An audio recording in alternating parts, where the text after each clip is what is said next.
সত্যি কথা বলতে কি জানো, জি আমরা ইসলাম ধর্মে জন্মগ্রহণ করি আর ইসলাম ধর্ম আমাদের হলো বাংলাদেশের শ্রেষ্ঠ ধর্ম। এই পৃথিবীতে সর্বোচ্চ শ্রেষ্ঠ ধর্ম হলো কি আমাদের ইসলাম ধর্ম। ইসলাম ইসলাম এখন ইসলাম ধর্ম অনুসারী আমরা হয়া আমরা যদি মামু এই যে রোজা আমরা 11টা মাস মানে কষ্ট করার পরে একটা মাস পাই হলো রমজান মাস। জি এই যে আমরা যারাই আছি না কেন এই পৃথিবীতে যারা রমজান নিয়ে তীক্ষার ভিক্ষারের মানে অভিনয় করে, হ্যাঁ হ্যাঁ এগুলো কিন্তু অত্যন্ত একটা খারাপ জিনিস। আপনি ক্ষণিকে মামু টাকা কামাইতে পারবেন, আপনি বউ বেটি দিয়ে অমুক তমুক সমক করে আপনি টাকা কামাইতে পারবেন।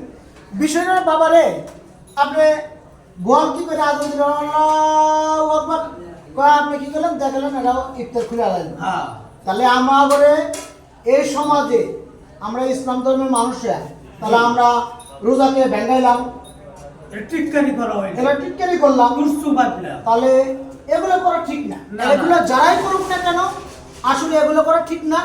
এগুলো থেকে সংশোধন হইতে হইব আর বাইরে চলে আসতে হবে। এই কয়েকশো টাকা ক্ষণিকের জন্য কামাইয়ের জন্য এই সিস্টেমটা করি শোনো ভাই, যদি আগামীতে যদি শোনো শোনো এই বাবু, যদি শোনো, একটা পূজা না করতে পারে। আমার কথাটা বুঝো।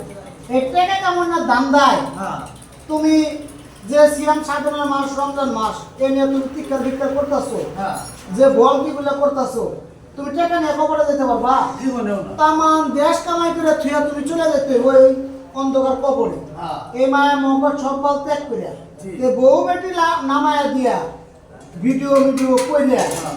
টাকা কামাইলা কামাও, তোমরা ইসলামের বিপক্ষে যাও না। জি আল্লাহু আকবার কয় তোমার বউ বেটি সবাই ইফতার করে হইলো, তো এটা কি এটাকে রোজাকে অসম্মানিত করা হয় অসম্মানী করালো না? জি, জি। কিন্তু ভাই দর্শকবৃন্দ, আমি আপনাদের কাছে বলতেছি আপনারা এই ধরনের কোনো কাজ করবেন না। না না না আমি আমার বউ নিয়ে ভিডিও করতে পারি, আমার মেয়ে নিয়ে ভিডিও করতে পারি, সেটা আমার বৈশিষ্ট্য ব্যাপার, পার্সোনাল। কিন্তু ইসলামের শ্রদ্ধা সম্মান করে আমরা ভিডিও করতে পারি, কিন্তু তা না যদি আমরা ইসলামকে বিভ্রান্তির মধ্যে ফেলায় দেওয়া যদি আমরা ভিডিও করি কন্টেন্ট করি করে আমরা ভাইরাল হয়ে গেলাম, আমরা রাতে রাতে লাখ লাখ টাকা কামাইলাম, এটা ভাই ঠিক না।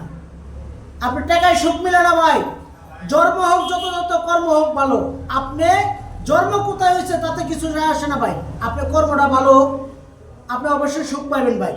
আপনি 5 কোটি আজকে কামাইছেন কালকে মরে আছেন আপনি টাকাতে কি শুনেন কয় বিষয় হলো এগুলো করা ঠিক না। কর্মগুণে হয় ফলাফল, কপাল গুণে হয় সুখ। কর্ম আপনি যেটা করবেন কপালে সুখ ভালোই পাবেন। এই সুখ এই কপালে যারা আছে তাই সুখ পাইব। অনেকের টাকা পয়সা আছে ভাই কপালে সুখ নাই, না। শান্তি নাই। সুখ এক জিনিস শান্তি এক জিনিস সুখ এক জিনিস, শান্তি এক জিনিস। জি। আসলে আমরা ইসলাম ধর্মকে শ্রদ্ধা করি, সম্মান করি। সবাই মুসলমান ভাই বোনদের প্রতি আমার সালাম, দোয়া ও আশীর্বাদ রইল। সকলে ভালো থাকবেন। আসসালামু আলাইকুম।